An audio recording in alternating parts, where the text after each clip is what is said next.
Hello everyone and welcome to my channel Training Minds, a channel dedicated to unlock your true potential. आज के हम अपनी इस video में बात करेंगे क्लैरिटी एंड कॉन्फिडेंस की। डेफिनेटली हमने पिछली वीडियोस में बहुत कुछ सीखा, बहुत कुछ समझा। आज हम ये देखते हैं कि क्लैरिटी एंड कॉन्फिडेंस भी क्यों ज़रूरी है as part of communication, right. तो डेफिनेटली कैसे साफ और प्रभावशाली तरीके से आप बात करें, राइट, सो दैट कोई कन्फ्यूजन ना हो, कोई कॉन्फ्लिक्ट ना हो, राइट। आपका आपकी क्या सोच है किसी चीज़ को लेके, उस चीज़ की क्लैरिटी होए एंड आपके अंदर भी एक कॉन्फिडेंस आए, सामने वाले के अंदर भी एक कॉन्फिडेंस डेवलप हो। So as we are discussing about clarity and confidence, so I think the number one important thing is कि you should know कि आपको क्या बात करनी है, right? Be clear about what you want to say before actually speaking, right? And further more हम बोल सकते हैं यूज़ सिंपल लैंग्वेज। आप एक सिंपल सरल भाषा का यूज़ करेंगे तो आई थिंक सामने वालों को ज़्यादा क्लैरिटी मिलेगी।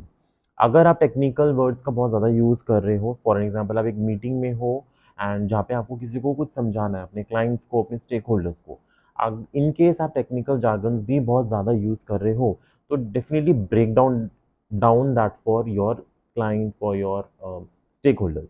ब्रेक डाउन मीन्स आपको उसको एक्सप्लेन करना है उनके लिए, सो दैट उनको क्लैरिटी मिले उस चीज़ की, ठीक है, आप ये बोलना चाहते हो, राइट, या इस टर्मिनोलॉजी का मतलब ये था, राइट। तो otherwise just avoid jargon, speak in easy to understand words, correct, be to the point। definitely देखो, when we start communicating हम बहुत कुछ बोल सकते हैं, but you know we should know what and how much to talk, है ना। तो उससे भी बहुत ज़्यादा क्लैरिटी मिलती है। अगर हम अननेसेसरली किसी चीज़ को बहुत ज़्यादा एक्सप्लेन करेंगे तो we will definitely go off track और हम पता नहीं क्या क्या बोलने लगेंगे, है ना। तो डेफिनेटली अगर हम किसी टॉपिक के ऊपर प्रेजेंटेशन भी दे रहे हैं, किसी को कुछ समझा रहे हैं, तो डेफिनेटली हमें ऑन ट्रैक रहना है और लिमिटेड समझाना है। तो उससे डेफिनेटली जो क्लैरिटी है वो बहुत अच्छी मिलेगी, राइट। ऑर्गेनाइज योर थॉट्स, ये भी बहुत इंपॉर्टेंट है। आपको पता है क्या बोलना है, यू आर मेंटली प्रेजेंट उस चीज़ को बोलने के लिए, तो वो भी बहुत इंपॉर्टेंट है, right. Pause and empathise, definitely देखो, कंटिन्यूस आप जल्दी जल्दी बोलते रहोगे। फॉर एग्जाम्पल आप प्रेजेंटेशन दे रहे हो, किसी को समझा रहे हो कुछ, आप बहुत जल्दी बोलोगे, बहुत फास्ट पेस पे बोलोगे, तो डेफिनेटली सामने वाले को समझ में नहीं आएगा। You need to take proper pauses in between, so that सामने वाले को एक्चुअली में समझ में आ रहा है। Let them also it should be a two way communication, right. बहुत ज़्यादा पॉजेज भी लोगे तो डेफिनेटली वो अगेन बहुत बोरिंग बन जाएगा। हमें वो भी नहीं करना। हम मॉडरेट एक टोन में, एक मॉडरेट स्पीड में बात कर सकते हैं, correct. Then use examples.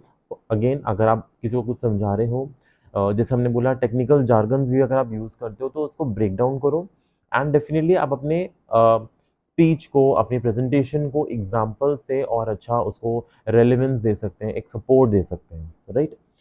Check for understanding, ask if the listener has understood or need any clarification, that is really very important in terms of clarity and confidence।